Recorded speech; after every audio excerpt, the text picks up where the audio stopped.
What will you do if you see a looter? Well, the order is to shoot. To what? To shoot. To shoot him? Yeah. No questions, you just No shoot him? question, just shoot. The risk of infectious disease is very high in the city centre. There are still hundreds of corpses buried in the rubble of Managua. There is no food and water in the area, so that people are being forced in any case to move out to the country districts. To try to counteract the spread of disease, clinics are being set up in the city. People are being given anti-typhoid tablets as well as treatment for the wounds they received during the quake. All round the clinics there are crowds of people, not sick people but hungry people, and this is creating an explosive situation. The man in charge of the relief operation is General Anastasio Somoza, until recently the president of Nicaragua and now the head of the armed forces. He sees food supplies as the greatest and most urgent need. Well, we need food for the people that we have relocated outside of the capital in different other departments because we had a terrible drought, and with this is accentuating the need for food. The next thing we have to do is to establish the water lines to be able to give the people who were not hurt by the earthquake some water, and also for the encampments that we're going to establish for the rebuilding and cleaning up of the debris. How are you going to go about trying to re-establish Managua? It looks to me as though it's totally finished. I mean, I wouldn't know where to start. Well, this is a matter that we'll have to take up in the government. The junta and the Congress will have to take up after the recommendations of the geological studies of the area. You might simply abandon the old city and build it somewhere else? Well, there are all kinds of possibilities. It all depends what the studies say, and we will take the best course for the future of Nicaragua. How would you pay for the re-establishment?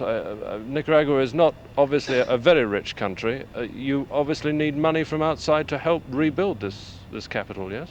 Yes, and we are counting on the help of the world to rebuild this capital. And I might take this opportunity to tell you that I wouldn't wish this type of catastrophe to happen to anybody. The more one sees of the devastation, the more one realizes what an impossible task faces this financially poor country. General Somoza has appealed for the world's help in rebuilding his capital, and he'll probably get that help. But for the official buildings, the churches, the libraries, the schools, which other countries and organizations will be glad to sponsor. But it's the ruined houses and shops of the not-so-wealthy that present the real problem.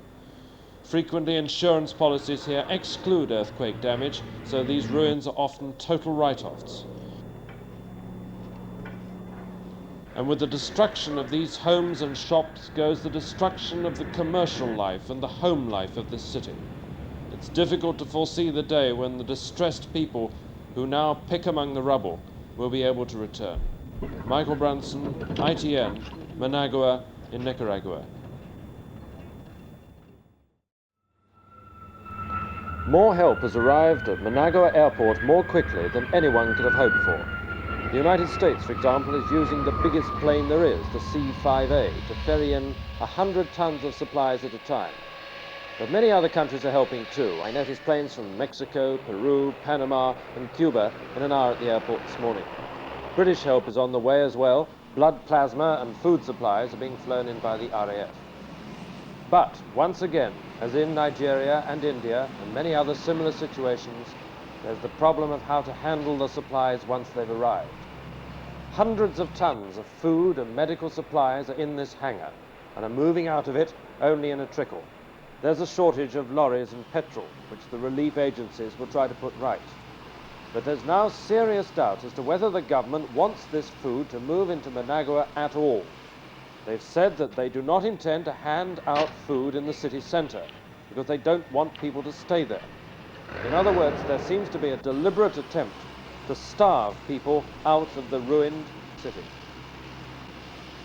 Whether life outside Managua will be any better is open to question.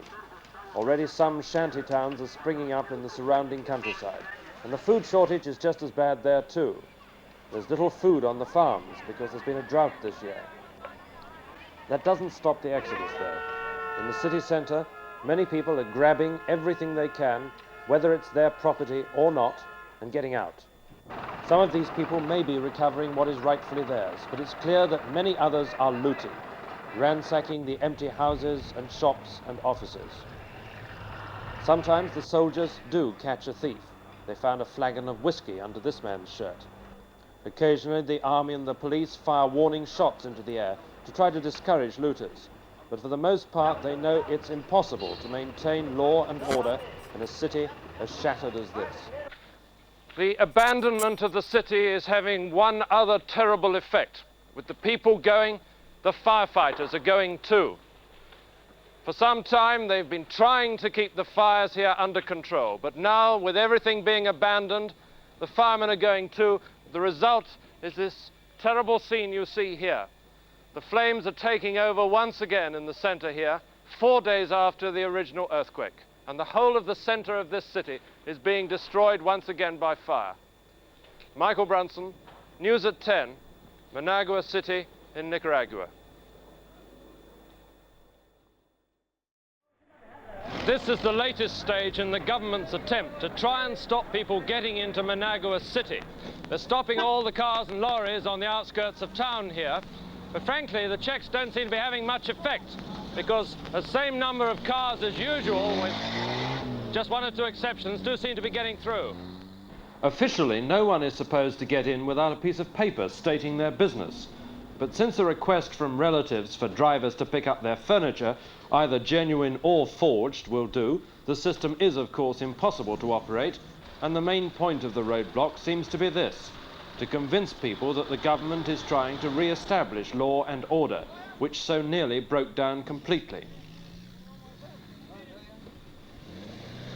Today, for example, I saw no looting in the city centre, in sharp contrast to the picture 24 hours earlier. People taking away furniture and so on today were being checked by soldiers with rifles. Many of them reserve soldiers, like the city judge turned soldier I spoke to. What are you doing here? Are you stopping people looting? Yeah, that's the idea. That's our job to do. Has there been a lot of looting in this area? Yeah, principal yesterday and the day after yesterday. What will you do if you see a looter? Well, the order is to shoot. To what? To shoot. To shoot him? Yeah. No questions, you just shoot him? Just shoot. The government has also tried to calm things down in Managua with a limited distribution of food. They're still sticking to their original policy of not handing out supplies in the city centre to force people to leave. But in the immediate suburbs, they have relented a little and have arranged for a meagre supply of food, in this case, small cans of condensed milk, to be given out. But as yet, there is no sign of a full-scale food distribution program being effectively organized.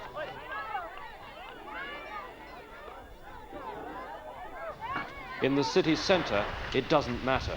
It's deserted. Here, 5 days after the earthquake, the fires are burning more strongly than ever. Officially, the firemen say there's no more water to fight them, though in fact water is available in the lake half a mile away, and while it isn't fit to drink, it could be put in the fire engines. The truth is that the authorities believe there are more important things to do than try to save this area, which is totally devastated anyway.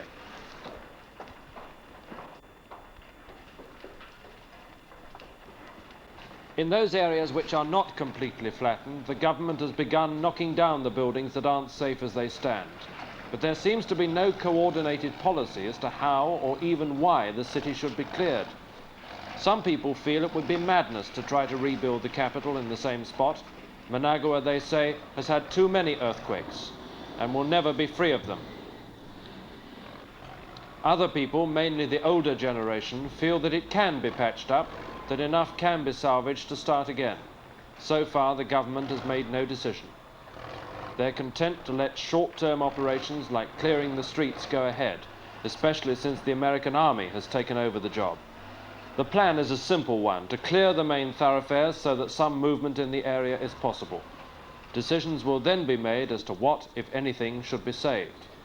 The debris of what has been destroyed is being got rid of quickly and easily.